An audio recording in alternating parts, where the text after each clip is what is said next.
Good evening, everybody, and welcome to this week's episode of the Parent Pod, brought to you by Cod Moms. Each week, we come to you with different experts, businesses, information, and some fun from our local community to help you just parent and navigate this journey that there's no manual to. Luckily for us here on Cape Cod, we've got a vast variety of experts who are here. They in different areas, and they're here to help you and I navigate this parenting world, especially the one of COVID and the pandemic.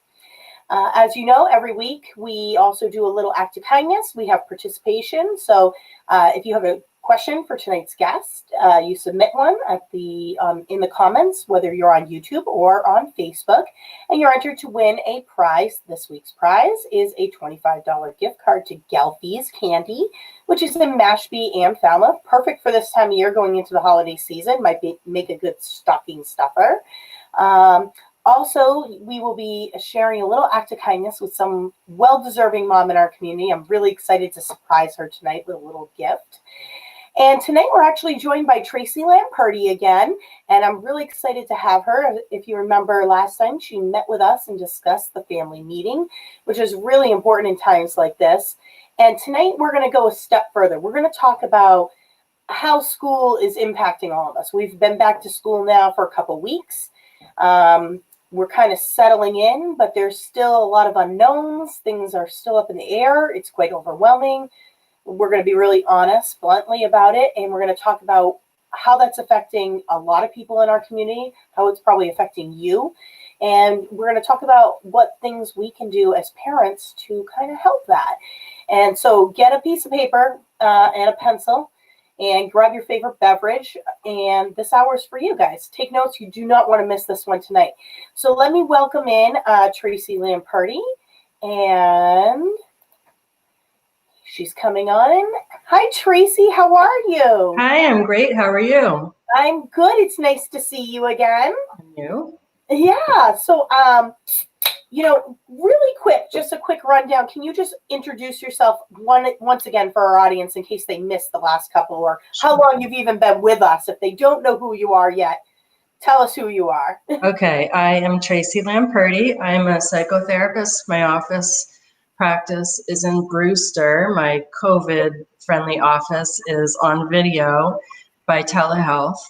So I'm back in the office a couple days a week. Today was some pretty strict protocol, Mondays and Tuesdays, and then the rest I'm doing telehealth still. So I've been a psychotherapist for a really long time in the field, 25 plus years. I've lived on the Cape most of my life, except for when I went off to college and graduate school I was here. So I've had a variety of jobs here in the human services area on Cape Cod, and I'm married. I've been with my husband for 33 years, and I have a 15-year-old daughter and a 20-year-old son. That's a lot. Busy lives, like all of us have, right? Yeah, and Tracy's also been with us. Basically, you were our first advisor with Cod Moms when we first kind of broke ground in 2011. And so she's been with us through a lot. She's written a great number of blogs for our website, and there's some great content. You can go to our website and just search by her name. A lot of her blogs are also under the blog drop-down menu. But she's covered a variety of topics, not just about the family, but about babysitting, sex abuse, more family time, family movies, family dinner.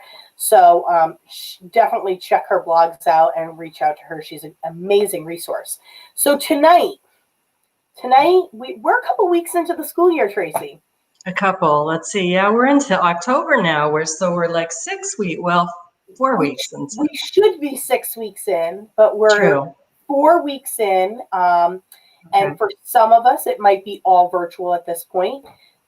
For some who are I say luckier than others because I look at it as a blessing. Some of us are on that first full week of in-person school, no half days. That's super exciting. And there's a lot going on still with it and a lot of feelings towards it. So I know what I'm seeing, but let me ask you, because you're the expert, what are you seeing via your practice in terms of families dealing with the school situation right now? Yeah, I'm seeing a mixed bag. I'm seeing, a portion of people who have really rallied and gotten stronger. Some of the mental health issues or difficulties in the family have gotten better because people have really taken this as an opportunity to say, wait a minute, we've got to refocus. I've seen some people who are struggling, who are really desperately struggling now. And then I've seen some who are like unfazed. So there's a mixed bag, but I feel like, in January, like what, January 1st, everybody's making their New Year's resolutions. I kind of look at it like we've got our deck of cards and we're like laying them out. This is how we want them to be. This is what my year is going to look like.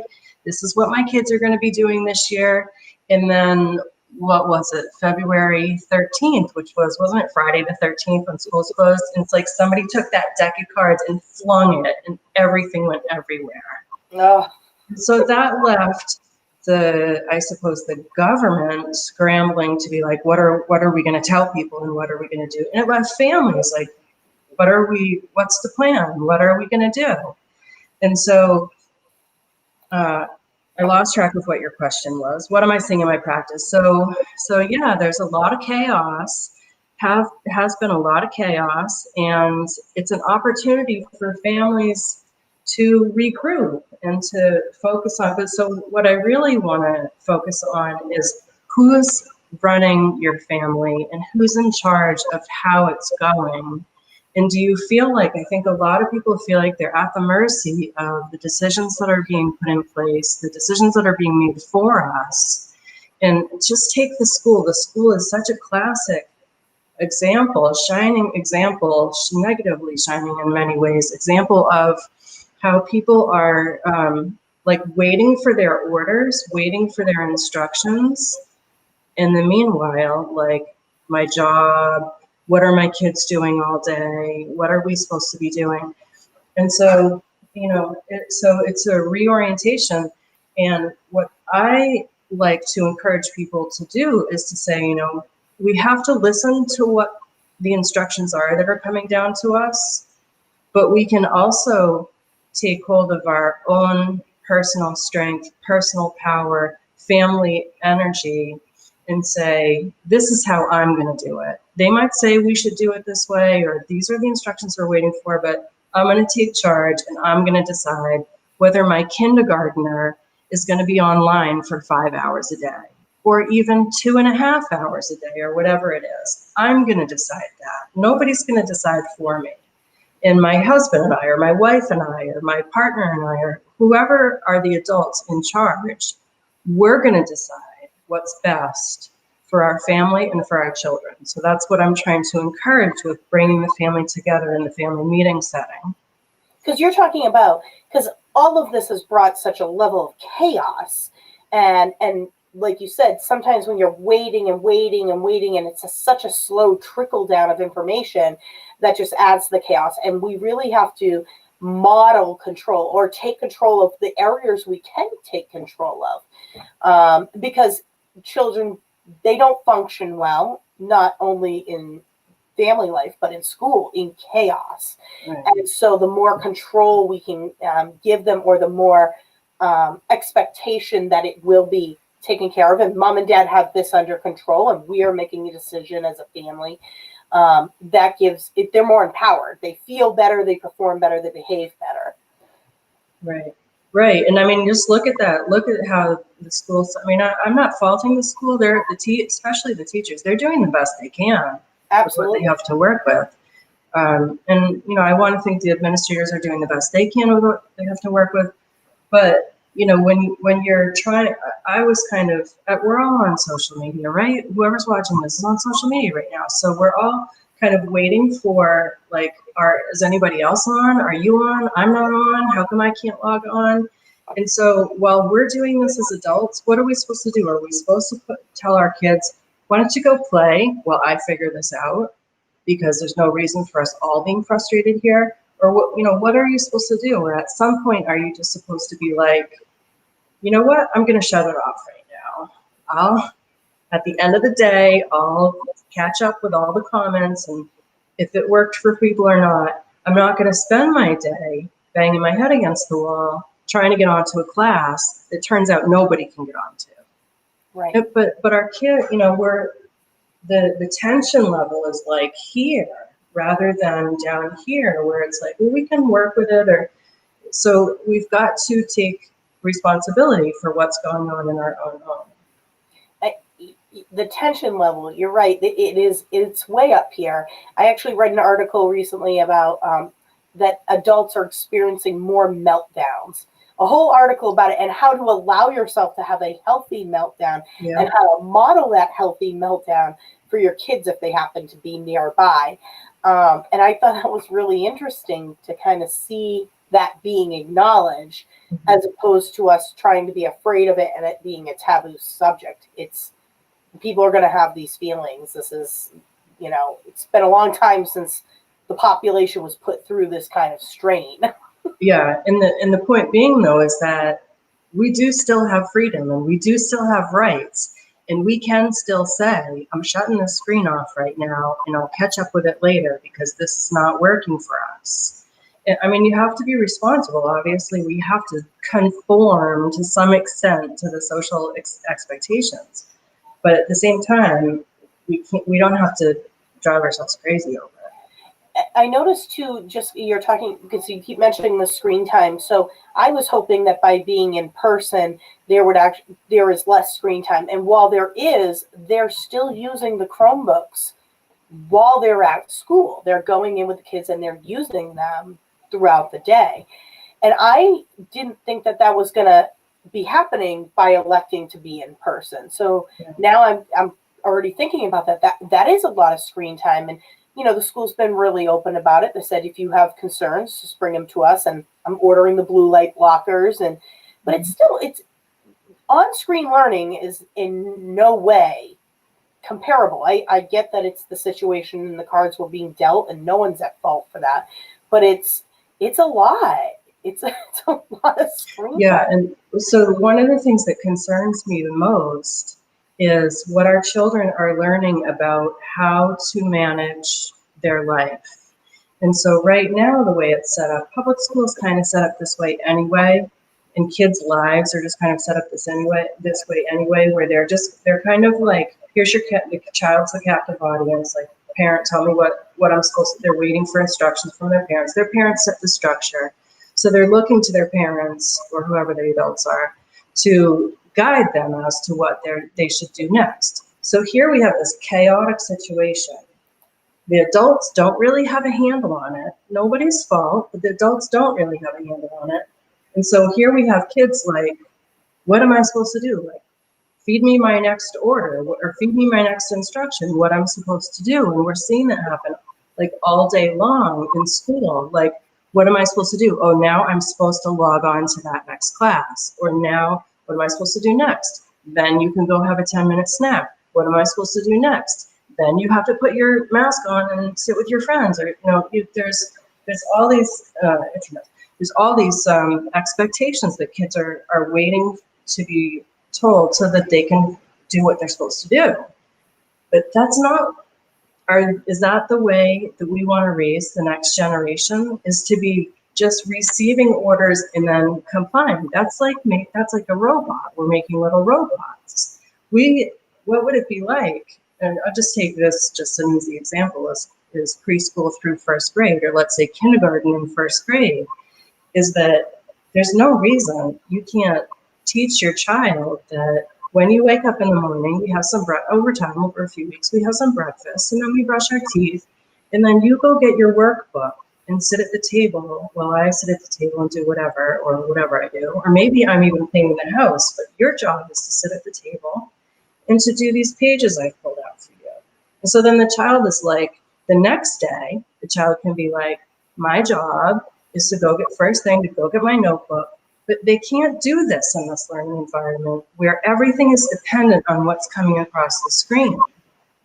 So the whole idea of the family meeting is to teach children to go from the learning phase of this is how we do our day, this is how we live our life, to knowing kind of like what their expectations and responsibilities are so that they get up and say, this is what I have in store for the day. I mean, obviously, my kids 15 to 20 days, they still check in with us. What do you have on my tab today? What am I supposed to do? But not mostly. Mostly they're deciding, like, if it's a free day, like my daughter will be like, well, one of the things I want to do is some artwork. And then I want to, then I know I need to practice piano. And she's gotten to the point that she doesn't need me to feed her instructions throughout the day to get all her things accomplished. She can do it on her own. We've worked on helping to make a list of what are the, even at the beginning of the summer, what do you want to see happen in your life this summer? Do you want to become a better artist? My daughter loves art. Do you want to, what is it that you want to accomplish? And what is it that we need you to accomplish? And through all of that, you put together your plan. We're preparing them for the future that way. But even the high school students who are like, what am I supposed to do next? What class am I supposed to log into next? So you're talking about this dependence, that, like you said, it's already in the public school system. The way education's being set up due to the pandemic is fostering this super dependence on it. Yeah, I mean, even before the pandemic, they still, that's just the setup. I'm not criticizing it. I'm just saying that's what it is. It's just the way it is. And then the family structure also does that type of thing. And now, again, due to the pandemic, we have a super dependence. And you're really talking about making children more independent, more critical thinkers. Mm-hmm. I'm a list person, and I wasn't always, well, you know what? I don't want to say I wasn't always a list person. I didn't always choose to want to do my list when my parents taught me how to do lists when I was little. But because they did that, and they always used to say, it's the act of crossing things off. Like, write down your goal and then write the list you need to get that done. Even if it's a daily list, a weekly list. I mean, I have lists I have these like yellow sticky notes everywhere, Tracy. I mean, they're everywhere. I'm a sticky note person too. I cross things out. I rewrite lists. I have lists for my office. I have lists for the house. I have lists for the kids. I have lists for all the volunteer work I do. And again, I love lists, and every day I sit down and I go over my list. What do I have to do today? How is this helping me get to my end goal of what I'm trying to accomplish? Mm-hmm. And so I never really thought about doing that with the kids, but that's a really kind of an easy way to teach that skill that you're talking about, is teach them, get up every day. What is it that you've got to do today? I mean, because I know some kids, me saying it, that might work for. Maybe some kids actually need to, I need to write it down. I will, if it's not written down, it doesn't exist to me, mm-hmm. even if it's a habit. And so I never really thought about doing that every morning with my son and saying, all right, what do you have to do today? Let's write it down. And because I did that for even sandwich directions. I had him write down the list of how to make his favorite sandwiches. And now mm-hmm. they're on the fridge and he sees step by step by step. And mm-hmm. now he doesn't even need them. Right. That's the thing, is that they become routine. But our kids, I mean, so many I'm not talking about like families who aren't responsible. Some people have this idea that families who aren't responsible, they're the ones who are in counseling because they have problems and need help. That's not the case at all. Very responsible families are coming in that need a little guidance. Like, my kid gets up and they've worked hard at school all week and they get on their video game, and next thing you know, it's the end of the day on a Saturday and they've been on their video game half the day. And whatever, that's just the way it flows sometimes. Parents need a break. They feel like their kids need a break. But we've lost track of the joy, might not be the right word, but the self-satisfaction that people have from accomplishing something. And at first it might be like, you're making me rake the leaves.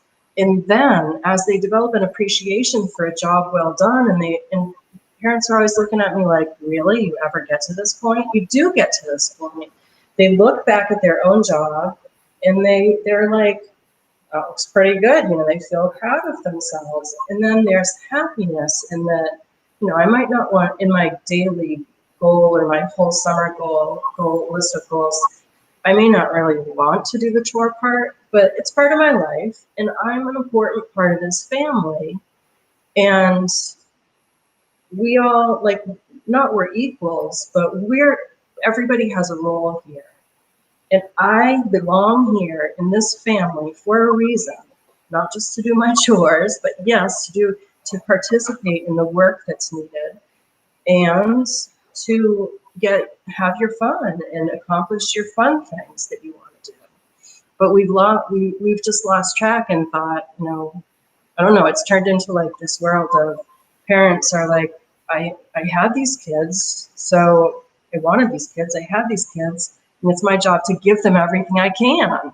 No, it's not your job to give them, to pave their roads for them. It's your job to teach them how to pave their own roads and get their own needs met.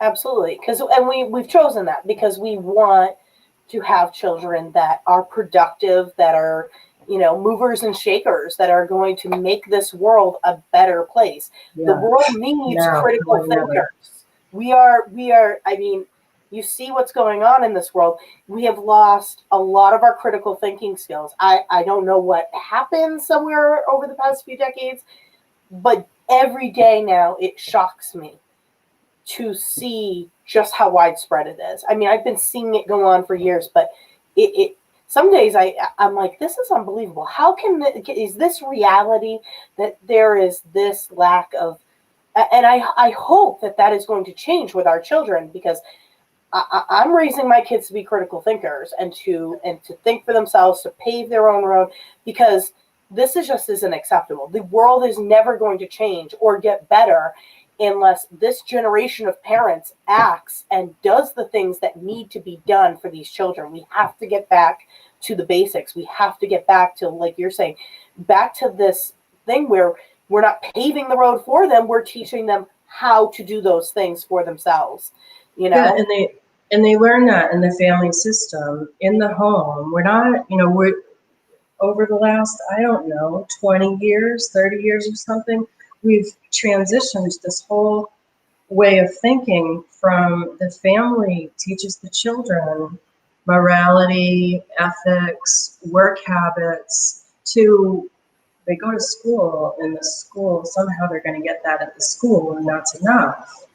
And it's not enough. We have to, the home, like one of my images that I created says, like, the home is the healing place. Don't you go out in the world and you get all beat up by everybody and everything that comes upon you.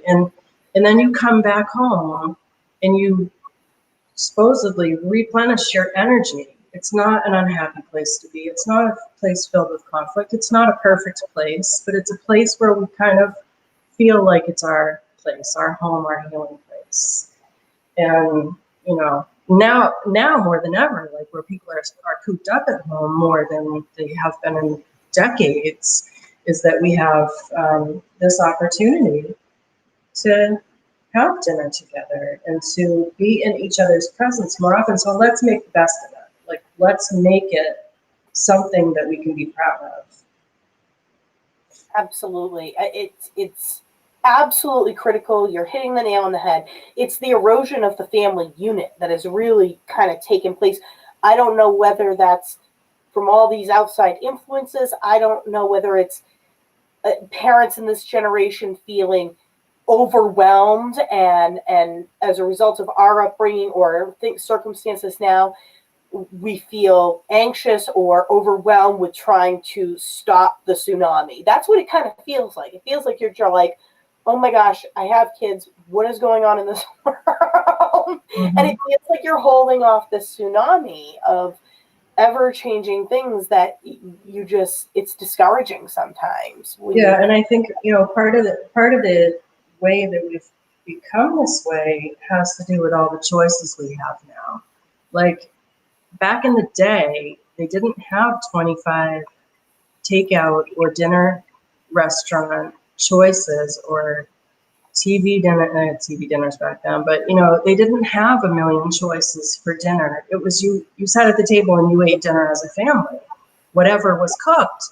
Now we give our kids choices, even if we're just at our own family table. They get choices, and we don't want any conflict at the table. We don't want any complaining, so we give them a lot of choices so we can avoid that. We have choices about whether if you're not really that thrilled with your spouse anymore, you can make a different choice, and it's no shame. Not that there's no shame attached. It's obviously a very difficult thing to go through a broken relationship and a divorce, difficult for the whole family. But the point is that we do have the choice to do that. And we had, you could have gotten divorced 20 years ago. My parents got divorced however many years, 40 years ago. But there's so many choices. And so it's like, do you want to have dinner at the table? Do you want to have dinner in the living room? Do you want to have dinner in your bedroom? Do you want to use your phone while you're having dinner? Do you want to chat until, there's just so many choices. So let's segue here now into because we have a choice. Choices is a good way to segue this. We have a choice to take action as parents right now. We have a choice to bring back daily family dinners, or just start with twice a week. We have a choice to bring back family movie nights. We have a choice to really implement that in our house. We also have a choice to bring back the family meeting. And this has been kind of your focus for 2020 Year of Family. We've talked about it before. So let's talk about what family meeting is more depth. Guys, these are the steps you're going to want to start to write down right now, and about establishing the rules, the criteria, everything like that. Take us through it. Okay. So how to get started. So sometimes you can consider your family meeting like you're just having dinner and you're having good conversation. And some of what I'll talk about in terms of this is a family meeting looks like that. Unfortunately, that's not happening in families as much as it was before. So this is kind of built into the structure. So,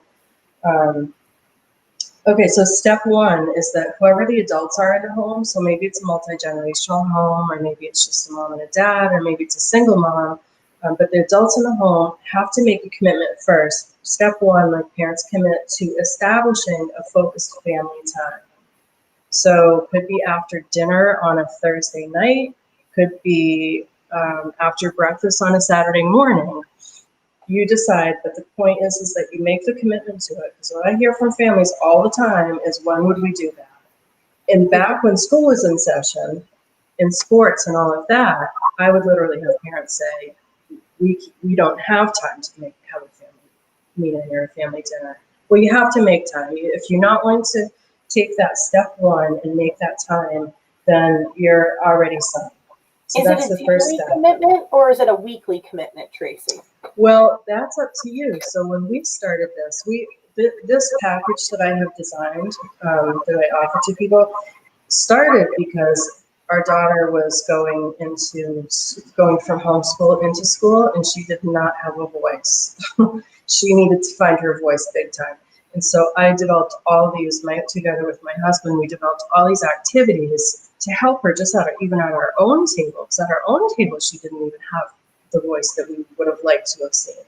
And so we developed all these activities to help her to have her voice. So how often? Well, once we started this, she was like, let's do this every night. And so it was easy just to do like a short little activity after dinner, because we have dinner together almost every night. It was easy to do it very frequently. But for people that aren't in the habit of having family meetings, then or focused family time, don't call it a family meeting, call it just focused family time, then I would shoot for once a week. And here's the thing, don't overthink it a little bit. Don't overthink it. Think a lot about it, but be realistic. Don't go overboard. So I'm going to show you the elements of the family meeting until you know you can deliver, basically. Yeah, Start smaller so you can make it a habit forming. Think of it like a staff meeting. So in a staff meeting, you don't have the supervisor, manager, boss, whoever's running the staff meeting come in and be like, I'm going to blast these people with 25 things at this meeting. We're going to accomplish it all, and we're going to leave. Everybody's going to be like a well-oiled machine. You just don't have that. You have to have, so think of a lot of the aspects of the family meeting as like a staff meeting. And in fact, I often refer to it as we're having our staff meeting. Not a staff meeting, you do have people who are leading it and people who are participating in it. I'll talk it after about, if we have time, about mixing that up a little bit and giving children roles in the family meeting. That's another step. But to start, just like once a week, be realistic. Expect 20 minutes tops maybe for the first one. And so I want people to look at the elements of the family meeting so you can get the stuff. I'm going to go over some of it here. So some of the things that you can do during this family meeting time: words of encouragement and appreciation. Do we ever say enough nice things about each other? So your first family meeting, if you want it to be successful, you're going to clean up the table from dinner. You're going to have the kids clean up the table from dinner. And then you're going to say, come back to the table, and while we have dessert, or maybe before dessert, or maybe after dessert, whatever you decide, we're going to everybody's going to get a piece of paper, little note, a little index card maybe, and you're going to have one for each person around the table and write something nice about them. That's the family meeting. Done. Because we're starting realistically, and we want people to feel good, because if they feel good, they'll come back to the next one without incident. So it could be that one. It could be words of encouragement. Apologies. Sometimes the parents have to model this. Like if they see that something didn't go right, or let's say a parent was rushing that morning and stressed everybody out, then the parent models and leads the way by saying, you know what, I just want to mention I was really stressed out and running around this morning, and I know everybody was affected by that. Done. Anybody else have anything they want that they feel like didn't go as good as it could have? Share it. If we need to work on how to fix it, move on. So this is, hopefully people are taking notes of this. So words of encouragement, apologies, requests. I would like to have pizza night. Are we going to have a movie night? Like, what are some requests that you have? You can specify it, like the parents can specify dinner requests. What are your dinner requests? And this is a benefit not just for the kids to be able to express themselves and maybe get what they want, but this is going to help out us moms, because we're already out of ideas for dinner. So then if they're going to give us something, then we can add that to the list for that week. I like the idea of being a little more specific with it, because I could see requests open-ended in my house turning into, well, I want a big screen TV and I want to play video games all day. So maybe limiting it at first to dinner requests, or what's your request for family movie night this week? Things like that. A little more narrow. Right, exactly. Right. And then kind of goes along with that a little bit, suggestions and ideas. Then maybe this is along the lines of problem solving. Let's say there's if people aren't leaving the house in the morning, I guess this might not be an issue, but we still have our schedules. So maybe we're having trouble with the bathroom schedule. So I have an idea. I can be in the bathroom first, and I'll start at this time, depending on the ages of the kids. Hi. I see a little one. So kids have great ideas, and we want to hear them, and we want to give them the message that we want to hear them, and that when they speak, we listen. This just happened in our family. I was burned out on, what am I getting for lunch for you guys? Because they pack their own lunch, so I'm not involved in it at all, as they should at 15 and 20. They made the request of fruit leather. I never buy fruit leather. I probably bought fruit leather 10 years ago, and I don't know why I don't buy it anymore. They both wanted it. So we teach them that when we make the space for this to happen, they get what they want sometimes. Not every time, but maybe a lot of times they get what they want. So now we've got fruit leather for lunches this week. So suggestions and ideas. Goals. Maybe the family has a goal of, I don't know, think of a goal that the family might have. We want to, I don't know, have more family movie nights or something. Could be any goal, but you go around the table and ask, is there anything that we would like to accomplish as a family? Christmas time is coming, the holidays are coming up, and parents are going to, maybe a lot of parents are going to start thinking about, what do we want to do to celebrate the holiday, especially with the restrictions and stuff.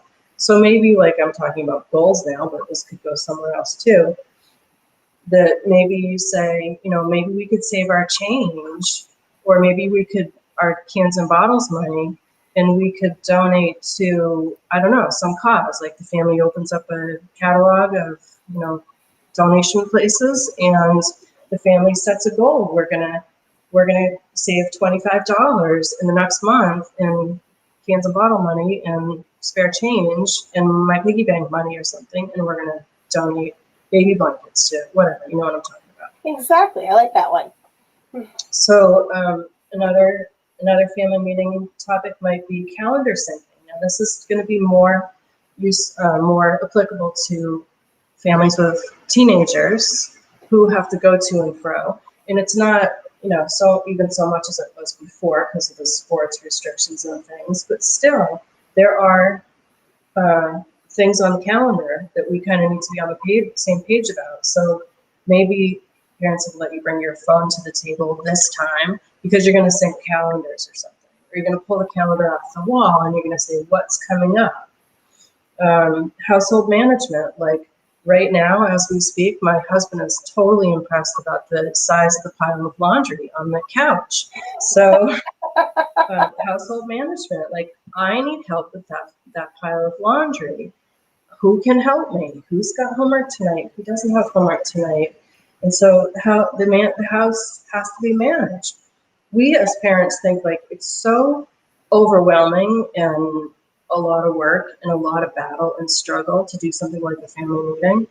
But you do this right, and before you know it, your kids are doing all your work for you. I was just going to say, and it's also about letting a little control go too, because like for me, I usually am the one to do the laundry.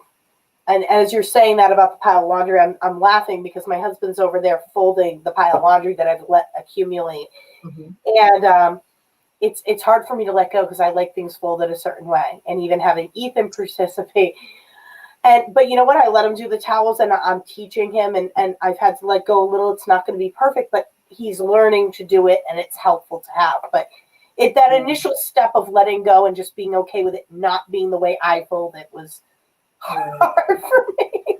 Yeah, I mean, that's funny. I remember when my son was first starting to mow the lawn, I remember I was like working in the kitchen or something. I could see them out the window and his lines were like all crooked. He just was just learning. And I looked out and my husband's got his arms folded like this and they're both looking out ahead.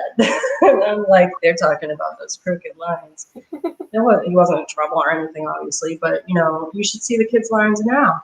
And I mean, he's a professional landscaper. Eventually, yeah, they'll sometimes make their own way to do the things that we thought we did so well. Oh, that was another little story I had, is that we were making lip balm. My daughter and I were making lip balm. The first time that we made it, I was like, the little lip balm, you got to pour the hot stuff in the little lip balm thing. Yeah. And I didn't even have the tray there. Now I have the tray that you put them in there so they don't tip over. And I'm like, no, I better do it. And she was like, please let me do it. Well, she did it far better than I did. She was like 10 at the time or something. Wow. So I'm like, oh, my mistake. I didn't give her enough credit. Okay, household management. Personal management, like why do for others what they can do for themselves? Like if their room is a mess or if they need to make their lunch, what are the things that you're responsible for? And then family virtues, teaching moments, like maybe you have a book of like Aesop's fables or like any kind of, the stories of morality and things like that, or family moments that are teaching moments that, Dad's going to tell a story about his childhood tonight, about something that happened that relates to something we're going through in our life right now, whether it's eating your dinner when you don't like what's served or whatever, to something like when he took the canoe out for his first time. So that's a great way to have and I'm talking short. I'm not talking like, don't have the kids like sitting there while you tell a 45-minute story. I'm talking like Cliff Note versions. Right. You gotta know the pulse of your participants. And then following up on prior topics. So the more you're doing this, the more you're using the notebook. If there's a plan that you're gonna make, like so-and-so is gonna help me with the laundry on every whatever, you're writing that down so that when you get together the next week, you check in on how's it going. There's some accountability part to it. Yep. Yeah. And it's positive. We keep it positive. We don't turn it into a punishment if it didn't go well. Just like your boss doesn't like dock your pay if you made it well. I mean, maybe they do. The positive reinforcement. They work on, wow, how can we do this better next time? Times this week. That is amazing. Yeah. And you celebrate that as success. Yeah. Yeah. So those are the 10 elements. That's part of it. We're like chewing through the time, big time. No, that's okay. So now we're gonna after the elements, we talk about going over the rules, right, and how you want to present that meeting. And in your family kit, you have that rule slip, which is actually quite helpful. And one of the first rules, which is the most important, is everyone attends. So that's part of the reason of scheduling it and allowing like one speaker at a time. Everyone gets a chance to speak. Yeah, and it's really important, like if you're married or you have a partner that you share kids with, or you're doing this together with another person, is that you're on the same page about things and that you're clear, that you're respecting each other, you're not talking over each other. If one of the kids is not in line with the kind of behavior that you expect at the table, that you're deciding who's handling, who's speaking up about it, who's keeping quiet about it. Think of it. Approach it because you don't want to appear divided in front of the kids ever. Just like a staff meeting. Yes, it's like a gazelle being cornered. Right. It sense weakness, and they're like, ooh. Right, exactly. And so, if you were at a staff meeting and there were two owners, there were like partner owners that came in to lead the staff meeting. You know that if this is a well-run company, they each have their roles and they're not going to step on each other's roles. And so the same thing for mom and dad, don't step on each other's roles. And if in doubt, keep your mouth shut and let them keep talking and talk to them about it later. So what do you do if your spouse isn't on board, or if you're divorced, or if it's just you? Well, so if your spouse is there but not on board, that's a tricky one. You try your best to bring them on board if you can't. And that's like, that could be a whole other topic, is what's going on in the marriage you're not on the same page around family and parenting. That's not a good scenario, and that needs to be addressed. But if you don't have another, or let's say your spouse is in the military and they're gone for like 9 months at a time, but if for whatever reason, if you're by yourself, trickier with COVID, I suppose, but if you can bring over like a grandma or an aunt, or even double up like with your sister and her kids, the cousins, kind of try to do something together. The point is that you want support as the parent, and you can do it yourself. My mom single parented by herself beautifully, and you do what you have to do. But if you can pull in some support, then that's a good thing. And if not, try really hard to get your kids into the place that they're on board with you, and that they're working well with, I have an idea. We're putting our ideas together. Awesome. So I think we kind of covered the rules. We didn't go number the steps, but we can kind of share that with people later. Some other things to keep in mind, I think you touched on it, making sure decide who the leader is and let one person be the leader. People are equally important, but in different ways. So it's using people for their positive attributes that they can contribute. You talked a lot about it. Be realistic. Set a realistic goal. Yeah. Start with once a week. And short. Yes. Over dessert if you need to keep them engaged. If you can do it and keep them engaged and then have dessert to tie them in a little bit more, that's great too. But the thing is don't think we haven't. I've got this pack of cards that comes with another set that I sell, and it's got 25 activity cards. And don't you know, we've field tested all of these. We've field tested all of these in our house. And I'm telling you, we have a pretty well operating family for the most part. And we've had problems with certain activities, either because It's not usually the activity. It's usually somebody's got an attitude, or somebody's tired, or my husband and I aren't right at the moment, or somebody's not feeling it. It could be any number of reasons, but don't be discouraged if you.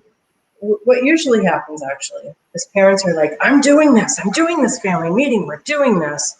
And they have such big expectations. They want to cover it all, and it falls to pieces, and they're so discouraged, and it never gets picked up. Yeah. We don't want that. No. We want and small. Reward the gains that you get, because it's not a time to get discouraged or call people out. It's a time to recognize the positive and you're really teaching communication, and you're teaching them leadership skills and how, again, critical thinking and how to think for themselves. And so it's important to not give up. Start small, set the bar expectation kind of low. And as you grow and get better at things, there's going to be times it's not going to go well. Yeah, and take it from me. Yeah. You think if it's going to go well for anybody, is it going to go well for the psychotherapist family and the marriage that's been together for 30-something years? You'd think it would go well for us. And don't you know, we did one of the activities one night, and I was like, I'd love to tell the story sometime, but because I was so shocked that it didn't go well, I was like, what? It was one that I wasn't supposed to be involved because they were making a list of the mom jobs. And I couldn't believe it wasn't going well. And I'm like, how could this be? And I was like, forget it. I shouldn't even be doing this job or this. You get into we moms get into business. And my husband was like, it's discouraging, but what it revealed to us was something that needs to be addressed, and an issue that needs to be addressed. And so then you just accept it as like, that was just a gift to us. I don't like it, and I didn't want it to go that way, but we have to accept it as, now we know where there's a weak spot. So don't be discouraged over disappointments. Exactly. So before, we're going to come back for a second. I want to do our act of kindness before 9 o'clock, because we've got about 12 minutes left. We're going to call and surprise her. I don't know if she's watching. I hope she is. Her name is Ashley. And we're going to call and surprise her, and we're going to be sending her a little gift of kindness. Hopefully she answers. The last couple people have not answered when we call. But hopefully she does. This is, as you know, Tracy, this is one of my favorite parts, because we recognize moms nominate other moms, or dads can too. So far it's just been moms, but they nominate someone in our community that is either going through a hard time or has given a lot of themselves, just someone deserving to be recognized. And it's such a powerful thing right now. I love doing it. It makes my love cup full. So nice.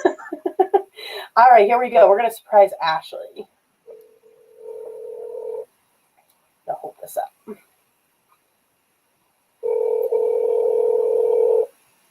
Yeah.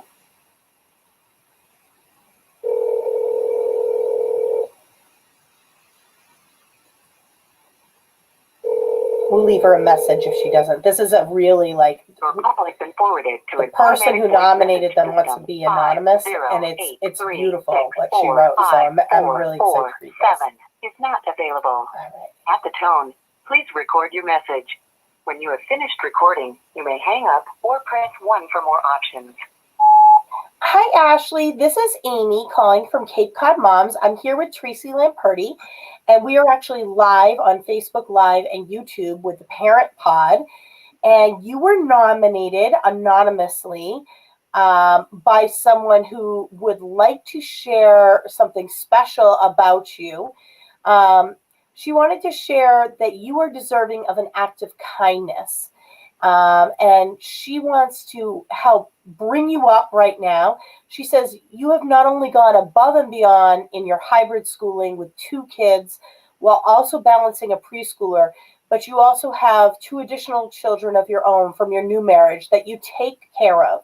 Your husband works extremely long hours, so for the most part, you're handling 5 kids and all their school and activities on their own. You are a superwoman. I don't know how she does it sometimes, with finding out upsetting news that she was let go from her job this past week, her mental health has taken a little bit of a hit, and this mama could use a little bit of a surprise of kindness from a complete stranger. And so, Ashley, I mean, you are superwoman, 5 kids from a different marriage. I mean, you are amazing. And we are very happy to honor you with a whole bag of goodies. And hopefully you call me back, or you can send me a text and send me your address, because we will be sending you a little bit of love and brightening your day. And you are well deserving, and you are an integral part of your family. And I hope you know that, and know that there are people out there who are supportive. We're all going through it, and we're here for you. So Ashley, thank you for being so amazing, that you made an impact on this other mom's life, that she just loves you. So thanks, Ashley. Bye. Oh, see, that was nice. See, I feel good. I wish, come on, guys, you got to answer. It's so much more fun when you answer. All right, so Tracy, we've got just under about 8 minutes or so left, so we could share on Instagram.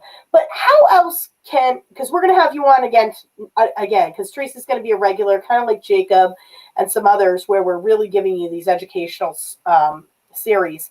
How else can you help? Can you highlight some of the other stuff you're doing? I know we're going to be talking about marriages and couples and strengthening that. We kind of postponed that one. I'm very excited about the couples one. My husband's excited. Tell us more about how people can get in touch and get help from you. Sure. Well, my Facebook page is Lamperti Counseling and Consultation. And I don't do a whole lot on Instagram, but I'm on Instagram as Lamperti Counseling, so you can find me there. But my website has the most resources, so it's tracylamperti.com. And on there's a lot of like DIY activities that families and couples can do.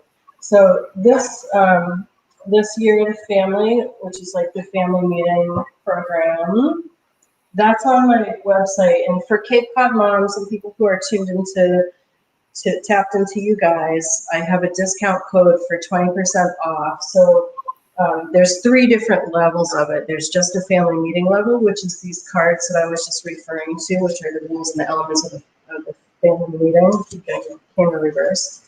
And then the guide, which kind of goes through like what's the best way to do it, and a notebook. And so there's 3 different levels of it, 20% off for Cape Cod moms. The code is, I'll give you an image on this so that you can post it, but it's CCMPP. So Cape Cod Moms Parent Pod. Okay, you got it. Good. Okay, so 20% off all of those. Make sure you get your family meeting kit. It's super helpful. I have one. You want it. Thank you. So and then any level of those that you purchase, you can come into my private Facebook group. It's private. It's just for people who are working on, like, have questions or comments, or can lift each other up about what's going well for them in their family meetings and their family activities. So that's one way. And then also on my website, probably the most active page that I have is the marriage tab. I do actually now primarily couples therapy and family therapy and couples therapy.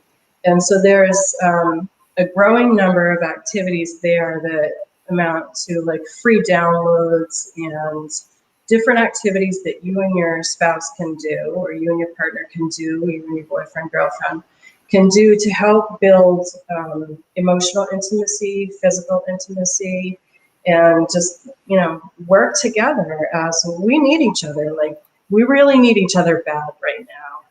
And you want your home to be a place that you come home to and you're like, I'm happy to be here, and it's not perfect every day, but overall, we're rocking this family thing and this marriage or couples thing. That's so right. There's a lot of resources. Bickering. She's got a great bickering article up there. Yeah, bickering. And these are a lot of the things that I recommend that people do, like their homework assignments from therapy sessions. And, my biggest problem is compliance. People don't make the time to do it. And, it's really true that if you devote the time and have some good resources, you don't have to go to the therapy session so often, or maybe ever, because you're doing the do-it-yourself work with great resources. Super cheap. Yes. Well, Thank you so much for joining us, Tracy. We're going to have you again for an exciting couples type episode. I'm very excited about it. I know, like I said, my husband hopefully will take that Thursday night off and join me, or maybe he'll join me virtually from work. It would be nice. Hint, hint, honey. But again, thank you so much for your time. I think everybody learned a lot tonight. If you have questions for Tracy, you can reach directly out to her via her website, her Facebook page. You can leave comments on the blog post. I know she'll check it. She's really good about that. Don't forget to use our code CCMPP for 20% off and get those things. We're going to have her back again. Again, as always, you are always a pleasure, and you bring so much knowledge for our families and our moms and our dads in this community. And we need every little bit we can get these days. You know, think of it for you. You're one of the pages in the manual. Luckily, we can actually talk to you. Yes, thank you for having me. It's been fun. And so everybody, next week, we're going to be joined again by Christine and Tina from Cape Cod Advocates to talk about a little more, again, about education and special ed. Now that we've rolled in, it'll have been 5 weeks at that point. And there'll be some new ideas being talked about and tips and tricks that parents can do as we focus between or go back and forth between hybrid, in-person, virtual, what's working, what's not working. Also, the week after that, mark your calendars. I've got Alexandra Speck is joining me again, and we're being joined by the absolutely delightful and adorable Davey McLean from the Landfall Restaurant. He's their lead bartender, and he is amazing. He is going to take us through a couple Halloween cocktails with or without spirits, so whatever your preference is, and we are going to be making them, Alexandra and I, and taste testing them with you. So we're going to have the recipes out to you this week. That's going to be really fun and exciting. Definitely join us for that one. And then there's lots more to come in November. We're lining it up, so stay tuned. Thank you, everybody, so much for another episode. I hope you enjoyed it. I hope you found it worthwhile, and we'll see you again next week. Thanks so much. Email us with any comments, questions, suggestions, or guests you want to see. And don't forget to nominate friends for an act of kindness coming up.